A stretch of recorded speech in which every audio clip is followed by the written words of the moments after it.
성도 여러분, 지나간 한 주간에도 하나님의 은혜 가운데 모두들 다 평안히 잘 지나셨습니까? 지나간 한 주간에 이 한여름 늦더위에 이제 태풍까지 올라와서 참 한 주간 여러분 어려운 시간들을 보낸 줄로 압니다. 이 태풍 13호 링링이 얼마나 그 바람의 위력이 센지 우리 우성 아파트에도 많은 좀 피해가 있었다고 경비 아저씨들 이야기를 하시더라고요. 그러나 하나님의 은혜 가운데 이 태풍이 무사히 잘 지나가고 드디어 좋은 이 화창한 이제 가을 날씨 오늘부터 이렇게 시작이 되어져서 여러분 삶의 영육간에 하나님의 건강한 복이 임하시기를 주의 이름으로 다시 한번 축복합니다. 오늘도 계속해서 요한계시록을 강의하면서 우리 함께 은혜를 받도록 하겠습니다. 주일 낮 예배 시간에는 요한계시록을 강의하는데 지난 주일 낮 예배 시간에는 이 5장 11절에서 14절에 그 부분에 있는 말씀을 중심으로 이 천사들의 합창과 내 생물과 장로들의 화답이라는 이런 제야의 말씀으로 우리가 은혜를 받고 영적인 교훈을 받았습니다. 하늘의 천천만만천천 천군이라고 그러죠. 천군 천사들이 그 보좌 주변에서 내 생물들과 24장로들과 함께 찬송을, 우리 천국에 가서 찬송밖에 할 게 없습니다. 찬송을 드리는데 그 찬송 내용이 정말 왕에게 드리는 그런 대합창이었다는 거죠. 그 찬송을 듣고 내 생물과 24장로, 여기에 내 생물은 모든 피조물의 대표입니다. 그리고 24장로는 꼭 24명이 아니고요, 모든 성도들의 대표입니다. 그리고 오늘 저와 여러분도 그 속에 포함이 된다는 걸 아셔야 됩니다. 이런 24장로와 내 생물들이 그 천군 천사의 대합창을 듣고 오늘 할렐루야 찬양대처럼 찬송을 듣고 내 생물은 아멘 아멘하고 24장로들은 엎드려서 경배하더라. 이런 말씀을 통하여 은혜를 받았죠. 우리가 받은 교훈은, 성도는 오직 예수 그리스도만이 정말 이 땅 위에 저 하느님 나라에 진정한 왕이심을 우리가 인정을 해야 된다는 그런 교훈입니다. 천사들의 그 찬송의 내용이 왕에게 드리는 그런 내용으로 가득 차 있습니다. 애들 고대 사회에 또 여러분 왕정 시대에는 왕을 찬송하고 왕을 막 칭송하고 노래하는 경우가 많거든요. 그때 사용하는 그 언어들을 천사들이 여기 사용하는 것을 사도 요한이 본 거예요. 그러므로 그 찬송을 받으시기에 합당하신 어린 양 예수 그리스도는 진정한 우리의 왕이심을 오늘 우리들도 인정하며 살아가기를 바랍니다. 두 번째로 성도는 모든 피조물들이 찬양하는 그 날이 속히 오도록 복음 전파에 힘을 써야 합니다라는 그런 교훈을 받았죠. 여기에 보시면은 천군 천사들과 또 내 생물과 24장로들이 하늘 위에서와 땅 위에서와 땅 아래 그 바다 가운데, 오늘 성경에 보면은 바다 위에와 그 가운데 모든 피조물이 어린 양 예수 그리스도께 찬양을 하더라. 이런 내용을 여기에 기록을 했습니다. 이런 걸 볼 때에 오늘 저와 여러분들에게는 언젠가 정말 우리 어린 양 예수 그리스도, 우리 하나님을 찬양하는 그 날이 우리 모두에게 오는 날이 있을 것입니다. 그 날이 속히 오도록 오늘도 저와 여러분들이 복음을 땅끝까지 전하는 우리 성도님들 되기를 바랍니다. 왜냐하면 복음이 땅끝까지 전거되어야 그때야 내가 오리라 그랬어요. 그때가 마지막이라 그랬습니다. 복음이 땅끝까지 전파되지 않으면 이 날에 올 수가 없는 거예요. 그 날이 속히 오도록 오늘 우리는 복음을 땅끝까지 증거하는 우리 모든 성도님들 되기를 간절히 바랍니다. 마지막으로 성도는 하나님의 은혜로 받은 이 믿음과 구원을 정말 생명보다 더 귀한 것을 여겨야 합니다 라는 그런 교훈을 받았어요. 여기에 내 생물과 24장로들이 이 내 생물은 아멘하고 장로들은 이제 엎드려 경배하면서 화답을 한 내용이 14절에 나와요. 이 내용을 가만히 보면은 그 내생물과 24장로의 반열에 올라갈 수 있는 사람이 누구냐는 거예요. 이것은 믿음으로 구원받은 사람만이 그 반열에 갈 수 있는 줄로 믿으시길 바랍니다.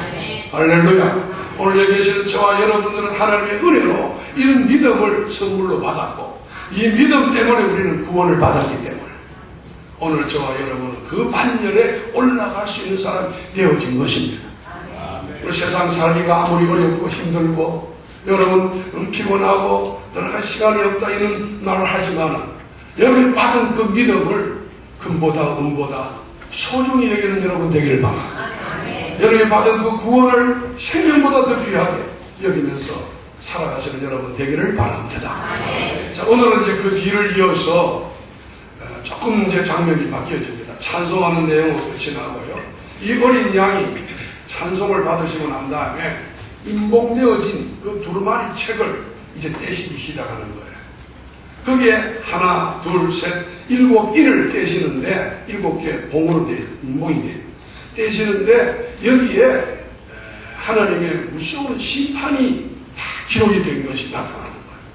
그래서 이 성경책은 하나님의 구원이 기록된 책이에요.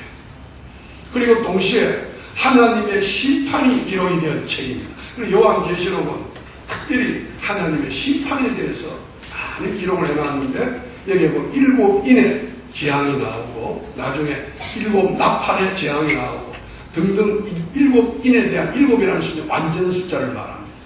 그래서 오늘은 이 7인의 이 재앙 가운데서 첫째 인에서부터 넷째 인까지의 이 재앙이 여기에 기록이 되어져 있습니다. 이 다 상징적으로 기록이 되어 있기 때문에 여러분이 좀 주의해서 들으셔야 이 내용이 이해가 되어질 것입니다. 그래서 오늘은 제목을 첫째 인에서 넷째 인까지의 재앙이라는 이런 제아의 말씀으로 오늘도 우리에게 주시는 은혜를 받고 교훈을 받는 시간 되기를 바랍니다. 첫 번째로 성도는 하나님과의 관계를 회복하여야 진정한 이 평화를 이룰 수가 있다는 겁니다. 그래서 하나님과의 관계를 회복하여서 정말 우리가 바라는 진정한 화평과 평화를 여러분 얻을 수 있는 그런 복이 여러분 가운데 있기를 바랍니다. 여기에 진정한 평화라든가 화평이라는 말은 기록이 안 되어 있습니다. 제가 주시는 교훈입니다. 오늘 본문 1절에서 4절의 말씀을 보면은 7인을 사도 요한이 떼는데 첫 번째 인을 떼니까 여기에 흰말이 등장을 합니다. 오늘 1절 2절의 말씀을 보시면은 내가 봄에 어린 양이 7인 중에 하나를 떼시는데 그때 내가 들으니 네 생물 중에 하나가 우리 소리같이 말하되 오라 하기로. 우리 2절은 같이 한번 읽어볼까요? 2절 시작. 이에 내가 보니 흰말이 있는데 그 탄자가 활을 가졌고 멸류관을 받고 나아가서 이기고 또 이기려고 하더라. 첫째는 흰말이 나온 거예요. 인을 떼는데 이 상징적입니다. 이 흰말은 무슨 활을 가졌고 멸류관을 받고 나아가서 이기려고 하고 또 이기려 하더라. 이건 뭘 상징하는 것일까? 또 두 번째 인을 떼는데 3절에 보면은 내가 들으니 둘째 생물이 말하되 오라 하니. 4절의 말씀 우리 한번 같이 4절 시작. 이에 다른 붉은 말이 나오더라. 그 탄자가 불안을 받아 땅에서 화평을 제하여 버리며 서로 죽이게 하고 또 큰 칼을 받았더라. 자, 여기 집중을 하세요. 첫째 인을 떼니까 흰말이 나왔는데 그 탄자가 오늘 이 성경에 기록된 대로 활을 가지고 있고 멸류관을 받았고 또 이기려고 하고 또 이기려고 하더라. 이 말은 전쟁을 결국은 상징하는 말입니다. 전쟁을 상징하는 말인데 학자들에 따라서 이 내용의 해석이 각각 달라요. 여기 흰말은 예수 그리스도를 의미하는 거다. 예수 그리스도는 활을 가지고 멸류관을 받아가지고 이기고 또 이기더라. 어떻게 보면 그 말도 맞는 것 같아요. 그러나 어린 양 예수님이 지금 인을 떼고 계시는데 거기에 또 어린 양 예수님이 나타날 이유가 별로 없어요. 저는 거기에 동의를 하지 않습니다. 그러면 오늘 이 흰말이라는 것은 뭘 상징하는 것이냐? 학자들의 의견은 많습니다만 군사적인 정복을 상징하는 것입니다. 이 둘째 말은 붉은 말이 나왔어요. 이 붉은 말은 학자들이 의견 없이, 다른 의의 없이 이 붉은 말은 전쟁을 상징하는 것이라고 이렇게 말을 합니다. 그렇다면 어린 양 예수 그리스도의 제일 첫째 심판이 바로 흰 말과 붉은 말이 나오는데, 이것은 종합해 보면은 군사적인 정복과 전쟁 그리고 살육으로 이 재앙이 일곱 인의 재앙이 시작이 되는 것을 볼 수가 있습니다. 이것은 여러분 성경적으로 큰 의미가 있는 말씀입니다. 왜냐하면 인간이 창조되고 난 다음에 그 후에 타락이 왔습니다. 타락하고 난 결과 인류에게 최초로 다가온 무서운 심판이 무엇입니까? 바로 이 전쟁입니다. 이런 화평이 상실이 되어져 버린 것이죠. 그리고 살육이 진행이 되고, 여러분 창세기에 보면 아담과 하와가 타락을 하잖아요. 그리고 그 가정에 제일 먼저 찾아온 것이 가정의 불화입니다. 서로가 아내가 남편에게, 남편이 아내에게 서로 죄를 전가하고 핑계를 가지고, 그리고 그 아들 가인과 아벨이 그 후예들이 결국은 살육을 합니다. 형이 동생을 죽이잖아요. 그 이후에 전쟁은 끊어지질 않습니다. 창세기 성경 4장 23절에 24절에 보면은 라멕이라는 사람이 이 살인을 찬송하고 노래하는 내용이다. 그 유명한 라멕이라는 사람이 그 노래하는 전쟁의 노래가 거기 나옵니다.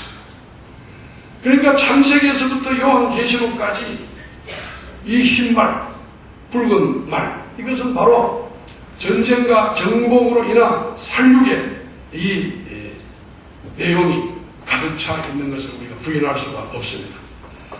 우리 현대에도 여러분 지금 고대에서부터 현대에 이르기까지 이 전쟁과 또 살육과 그리고 이 정복은 끊이지 않고 계속되고 있는 걸 봅니다. 여러분 잘 아시다시피 로마 시대에도 보면은 얼마나 무서운 전쟁이 일어난지 몰라요. 땅을 정복하기 위해서 1, 2차 대전 여러분 아시지 않습니까? 히틀러가, 제가 얼마 전에 잠깐 그 옛날 영화를 하는 그 텔레비전에 나오는 걸 잠깐 보는 사이에 그 히틀러가 유대인들을 학살하는데, 이야 참 무섭습니다. 이런 전쟁이, 이런 살육이 끊임없이 계속돼요. 일제시대 때에 일본 사람들이, 일본 군인들이 우리 한국 사람들, 동남아에 있는 사람들 살육하는 그 내용 보시지 잘 알잖아요. 인간도 아닙니다. 사람을 그냥 벌레처럼 생각하고 죽이는 이런 전쟁, 살육이 끊임없이 점철되어져 오는 것을 보게 됩니다. 여러분, 왜 이런 일들이 창세기에서 지금 오늘 요한계시록 현대까지 이 역사가 있는 동안 계속될까요? 그것은 인간의 죄 때문에 그렇습니다. 아멘? 뭐 때문에 그렇다고요?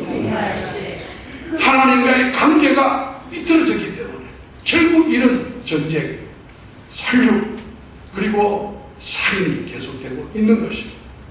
그래서 오늘도 저와 여러분들 이 말씀을, 이 재앙을 우리가 보면서 이 땅 위에 진정한 화평과 진정한 평화가 오도록 하기 위해서 오늘 저와 여러분들은 죄 문제가 해결되어져야 되겠고, 하나님과의 관계가 회복이 되어지는 그런 은혜가 우리 가운데 있기를 바랍니다. 여러분, 가정의 평화가 있기를 바라요. 가정의 화평이 명절 지나고 되면은 가정에 막 싸움이 일어나고 꼭 신문지사에 보면 살인사건도 일어나더라고요. 가족들이 모여가지고 형제간에. 요사이 텔레비전을 틀면은 거의 다 가정 불화에 대한, 사업하면서 뭐 직장에서 가정에서 서로 싸우는 것밖에 안 나와요. 그게 현실을 반영하거든요. 이런 시대가 지금 다가오고 있는 이때에 우리 사랑하는 성도님들은 여러분의 가정에, 우리 교회도 화평이 있게 해주세요. 이 사회의, 이 국가와 민족에 진정한 평화를 오기 위해서 하나님과의 관계가 회복되는 은혜가 있기를 바라며 여러분 죄가 좀 없어지는 역사가 있기를 간절히 소원합니다. 이건 복음의 능력으로만 가능하게 되어져 있습니다. 두 번째로 성도는 이 땅 위에서의 사치를 버리고 어려운 이웃을 돌보는 일에 힘을 써야 합니다 라는 그런 교훈을 받습니다. 여기에 뭐 사치를 버리라, 뭐 이웃을 도우라 이런 말은 기록이 안 되어 있지요. 그러나 세 번째 인을 떼는데 사도 요한이 여기에 무슨 말이 나오느냐 하면은 검은 말이 나옵니다.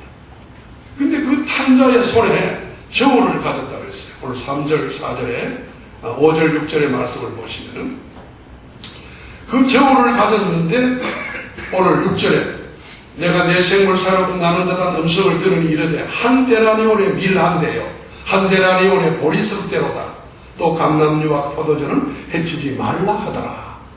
이런 음성을 듣게 되는 겁니다. 사랑하는 여러분, 자 여기 주목하십시오. 여기에 검은 말은 뭘 상징하느냐 하면은 이 땅 위의 기근을 상징하는 것입니다. 기근, 굶주림, 기간, 빈곤을 상징하는 슬픔과 예통과 황폐를 또 죄송합니다. 슬픔과 예통과 황폐를 의미하고 저울은 기근을 의미하는 것인데 여기에 그 저울에 한 데나리온에 밀 한 대, 보리석 대를 구입할 수가 있다. 그리고 감람류와 포도주는 해치 말라. 이런 음성을 듣게 되는 겁니다. 여기 한 데나리온은 여러분 알다시피 노동자가 하루에 열심히 일해가지고 받는 하루의 품삯이에요. 그때 당시에 한 데나리온이라고 해요. 이 한 데나리온은 열심히 하루 종일 일해가지고 받은 이 한 데나리온의 품삯을 가지고 밀 한 대밖에 못 사. 보리석 대밖에 못 산다는 거예요. 이거는 우리에게 뭘 의미해 주느냐 하면은 극심한 인플레와 또 식량 부족을 의미하는 말인 것입니다. 사랑하는 여러분, 이 말씀을 종합해 보면은 셋째 인을 뗐을 때에 나오는 그 검은 말은 또 여기에 저울이라든가 이런 데나리온에 대한 이 말은 극심한 빈곤과 기아의 재앙을 의미해 주는 것입니다. 그렇습니다. 인류의 마지막 종말에 하나님의 심판의 두 번째가 바로 빈곤과 기아라는 것을 알 수가 있습니다. 성경에 보면 이 전쟁과 정복과 그리고 살육이 계속되는 가운데 지금 현대에 이르기까지 또 하나의 재앙은 빈곤과 기아라는 것입니다. 이 빈곤과 기아는 여러분 인류의 결국 죄 때문에 오는 것이라고 해도 과언이 아닌 것입니다. 인류의 죄 때문에 땅이 저주를 받게 되어 생산력이 저하되고 또 인간의 탐욕이나 욕심에 비롯되어져서 빈곤과 기아는 이 땅 위에 계속된다고 볼 수가 있습니다. 그렇다면 이 하나님의 무서운 심판에 따르는 이 빈곤과 기아의 재앙으로부터 역시 여러분 벗어날 수 있는 길이 있다면 무엇일까요? 그것은 오늘날 성도인 저와 여러분들이 먼저 내 자신만 배부르게 먹고 나 혼자만 잘 살겠다는 생각을 버리고 하나님의 제사장으로서의 선지자로서 부름받은 그런 성도답게 모든 생활에 긍금 절약하면서 오늘 우리 성도들이 먼저 살아가야 될 줄로 믿습니다. 지나친 사치는 하나님 앞에 죄악인 줄로 알아야 됩니다. 내 자신을 위해서는 최소한 아끼고 금소해야 합니다. 나보다 더 어려운 이웃을 위하여 나누어 주고 복음을 함께 전해줘야 될 사명이 저와 여러분에게 주어져 있습니다.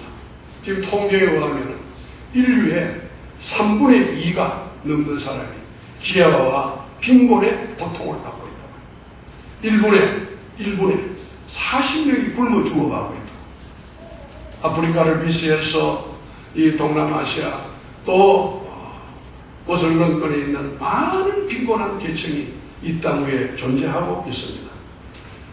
사랑하는 여러분, 오늘 저와 여러분들은 그래도 하나님의 은혜로 우리 대한민국은 이만큼 풍요로운 이런 삶을 살고 있는 줄로 믿습니다. 나만 배부르게 먹고 나 혼자만 살겠다는 생각을 버리시고 오늘도 우리가 가난한 이웃들을 돌보고 그들을 구제하고 섬기는 일에 앞장서 주시기를 바랍니다. 그래서 야고보서 1장 27절의 말씀을 보시면은 하나님 아버지 앞에서 정결하고 더러움이 없는 경건은, 하나님 아버지 앞에서 정결하고 더러움이 없는 경건은 뭐냐? 곧 고아와 과부를 그 환난 중에 돌보고 또 자기를 지켜 세속에 물들지 아니하는 그것이니라. 아멘. 여러분, 조그마한 것이라도 함께 섬기고 나눌 수 있는 그런 은혜가 여러분 가운데 있기를 축원합니다. 오늘 이 두 번째 제한, 빈곤과 기약, 이거는 우리 주님 오시는 그날까지 이 땅에 계속되게 될 것입니다. 오늘 우리에게 주시는 이 풍성하고 풍족한 은혜를 오늘 여러분만 위해 사용하면 안 되는 것입니다. 이것을 섬길 수 있는데 오늘도 힘쓸 수 있는 여러분이 되기를 바랍니다. 마지막으로 성도는 장래에 임할 이런 무서운 재앙을 피하도록 회개하면서 살아가야 합니다라는 그런 교훈입니다. 오늘 본문 7절에서 8절의 말씀을 보시면 어린 양 예수께서 네 번째 인을 떼시게 되는데, 이 네 번째 인을 떼는데 여기에 나오는 말이 청황색 말이 나왔어요. 오늘 여러분 7절에 보시면 그 첫째 7절에 보시면 넷째 인을 떼실 때 내가 넷째 생물의 음성을 들으니 말하되 오라 하기로, 우리 8절은 같이 한번 읽고 마저 8절 시작. 내가 봄에 청황색 말이 나오는데 그 탄자의 이름은 사망이니 음부가 그 뒤를 따르더라. 그들이 땅 4분의 1의 권세를 얻어 검과 흉년과 사망과 땅의 짐승들로서 죽이더라. 사랑하는, 여기에 나오는 사망이라는 말의 원어가 본 뜻이 무엇이냐 하면은 질병과 온역이라는 의미가 있습니다. 이 청황색 말은 결국 사망을 여기에 가지고 나왔는데, 사망인데 그 사망이 무엇으로 인한 사망이냐? 온역과 질병으로 인한 사망이 이 땅에 하나님의 심판으로 임하게 된다는 거예요. 사랑하는 여러분, 하나님의 심판 중에 이런 질병과 온역이 4분의 1에 해당되는 사람에게 재앙으로 임한다는 이 말씀, 여러분 유익 있게 들으시기를 바랍니다. 이 온역과 질병이요 얼마나 무서운지 여러분 잘 아실 겁니다. 얼마 전에 우리 에볼라라는 온역이 우리나라에 돌아가지고 얼마나 힘들었습니까? 전 세계에 이 질병이 사스인가요? 이런 질병이 온역이 퍼져버리면 살아남을 사람이 없습니다. 그런데도 다행스럽게 오늘 4분의 1의 권세만 줬다는 거예요. 4분의 3은 안 건드려요. 이게 얼마나 감사한지 말할 수가 없어요. 이 완전한 멸망이 아니라 4분의 1의 제한된 심판을 하신다는 그런 말씀입니다. 하나님께서는 한꺼번에 완전히 심판할 수가 있는 전지전능하신 분이십니다. 그래도 4분의 1에 해당되는 일부만 심판하시는 것은 모든 사람들이 회개하고 돌이키시기를 원하고 계시는 하나님이시기 때문에 이 4분의 1의 심판만 내리신다고 학자는 그렇게 말합니다. 실도 그렇습니다. 우리 하나님은 우리들이 회개하고 돌아오기를 기다리시는 하나님이십니다. 디모데전서 2장 4절에 보면 하나님은 모든 사람이 구원을 받으며 진리를 아는 데 이르기를 원하시느니라. 아멘. 사랑하는 여러분, 하나님께서는 지금도 죄인들이 회개하고 돌아오기를 기다리시고 계시는 것입니다. 그러면 오늘 저와 여러분들은 물론이고 인류 전체가 하나님의 뜻을 알고 주께로 돌아와서 회개하는 모습이 오늘 이 시대에 진정 필요한 것인 줄로 믿습니다. 저는 우리나라, 이 대한민국, 국가적으로 우리 대한민국이 회개해야 됩니다. 지금 나라의 정치, 경제, 사회, 문화, 교육, 안보, 종교의 일일까지 지금 여러분 이런 상태로 나가서는 하나님의 진노가, 이거는요, 이 나라가 시끄럽고 지금 어려운 거는 하나님의 진노가 임하고 있다는 하나의 신호예요. 우리가 그저 잘 먹고 잘 살고 그냥 편안하다고 안주하면 안 됩니다. 우리가 진정 회개해야 될 것이 무엇인가를 발견하고 회개하고 돌이킬 때에 우리 대한민국 국가가 살게 되는 줄로 여러분 믿으시기 바랍니다. 국가가 잘 돼야 되지 않겠습니까? 심히 혼란스러운 어려운 지경에 있는데 그러기 위해서는 우리 성도들이 먼저 바르게 살아야 됩니다. 주일을 성수하시길 바랍니다. 제가 우리 장로님들한테도 다음 주일날 추석 연휴가 되는데 혹시나 아치실 장로님 계십니다. 우리 장로님들 한 번도 안 봐요. 다음 주일날 다 토요일날 돌아오겠다. 제가 마음이 얼마나 감사하죠. 우리 장로님 주일 오후까지 다 참석하시고 오늘 우리 성도님들도 우리 귀하신 장로님들 본받아가지고 주일을 성수하고 또 주님 앞에 헌신하는 이런 생활에 우리가 먼저 회개하고 앞장설 수 있기를 간절히 바랍니다. 누구를 탓하기 전에 내 자신이 먼저 잘해야 돼. 그러기 위해서 4분의 1의 권세만 그 사망이라는 그런 재앙으로 이렇게 우리에게 주신 것입니다. 오늘 이런 계시를 우리에게 보여주신 것은 만일 이런 계시를 보고도 회개치 아니하면은 무서운 재앙이 다가온다는 걸 우리에게 경고해주는 말씀인 거예요. 문명적으로 따지면 누가복음 13장 4절에서 5절에 보면은 그 예루살렘에 망대가 무너져가지고 망대가 있는데 무너져가 18명이 이렇게 죽은 기사가 나와요. 그때 예수님께서 이런 말씀을 합니다. 또 실로암에서 망대가 무너져 치어 죽은 18사람이 예루살렘에 거한 다른 모든 사람보다 죄가 더 있는 줄로 아느냐? 아니라는 거예요. 너희에게 이르노니 아니라 너희도 만일 회개하지 아니하면 이와 같이 망하리라. 여러분 회개는 돌이키는 겁니다. 여러분 회개하는 일에 우리 모두 다 좀 열심을 가지고 열심을 품고 회개하게. 주일 성수 이런 거 여러분 예상하게 생각하면 안 됩니다. 이번 주일 빠져 다음 주일 있겠지. 뭐 기도 내가 안 해도 다른 사람이 하겠지. 이런 생각하지 마시고 우리 모두 다 먼저 앞장섭시다. 아멘. 헌금 생활도 마찬가지입니다. 이게 회개 생활입니다. 어린 양 예수 그리스도 앞에서 임봉되어져 있던 그 인을 오늘 어린 양이 떼시는데 오늘 첫째 인에서 넷째 인까지 그 인을 떼는데 여기에 나오는 흰말과 또 붉은 말, 검은 말, 청황색 말이 상징하는 내용을 여러분에게 간단하게 설명을 드렸습니다. 이 말씀을 통하여서 우리에게 주시는 교훈 3가지. 성도는 하나님과의 관계가 회복해야 가정의 평화고 교회와 이 나라의 민족, 이 땅의 진정한 화평이 오게 되는 줄로 믿으시길 바랍니다. 성도는 이 땅 위에서의 극심한 사치는 버려야 됩니다. 근검절약하셔서 오늘 어려운 이웃들을 돌보는 일에 우리가 힘을 써야 되겠다. 이게 우리에게 주시는 경고의 메시지입니다. 성도는 앞으로 장래에 있을 이 무서운 재앙을 피할 수 있도록 다른 방법이 없습니다. 돌이키고 회개하는 길밖에 없습니다. 이런 놀라운 역사가 오늘 이 요한계시록을 여러분 듣고 계시는 여러분들 가운데 꼭 일어나고 임하시기를 주를 받들어 축원합니다. 고마우신 우리 하나님, 그리고 복된 성일 참 어렵고 난해한 이 요한계시록 말씀을 오늘도 우리에게 부족하지만 종을 통하여 들려주심을 감사합니다. 그런 말씀 마음에 깊이 새기고 돌이킬 것은 돌이키고 반성할 것은 반성하고 회개하면 회개하여서 이런 재앙에 우리가 빠지지 않게 하여 주옵소서. 주 예수를 손받들어 감사하며 기도하옵나이다. 아멘.